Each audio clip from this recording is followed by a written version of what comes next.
പയ്യന്നൂരിൽ മയക്കുമരുന്നുമായി യുവതിയുൾപ്പെടെ 3 പേർ പിടിയിൽ. ബുധനാഴ്ച പുലർച്ചെ 2:45 എടാട്ട് ദേശീയപാതയിലെ പയ്യന്നൂർ കോളേജ് സ്റ്റോപ്പിന് സമീപം നിർത്തിയിട്ട കാറിൽ നിന്നാണ് 10.265 ഗ്രാം MDMA-യുമായി ഇവർ പിടിയിലായത്.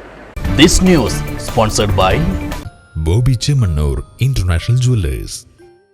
കുഞ്ഞിമംഗലം എടാട്ട് തുരുത്തി റോഡിലെ പി പ്രജിത, എടാട്ടെ KP ഷിജിനാസ്, വിൽപ്പനയ്ക്കായി മയക്കുമരുന്നെത്തിച്ച പെരുമ്പ കോറം റോഡിലെ പി ഷഹബാസ് എന്നിവരാണ് അറസ്റ്റിലായത്.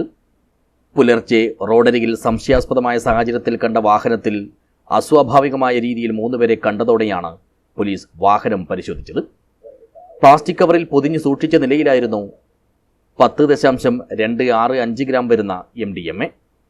തൃശൂർ സ്വദേശി ഷഫീഖ് എന്നയാളിൽ നിന്നാണ് MDMA വാങ്ങിയതെന്നാണ് പ്രതികൾ പോലീസിന് നൽകിയിരിക്കുന്ന മൊഴി. ലഹരി ഉപയോഗത്തിനുള്ള ട്യൂബും ഡിജിറ്റൽ ത്രാസും കാറിൽ നിന്ന് പോലീസ് കണ്ടെടുത്തിട്ടുണ്ട്.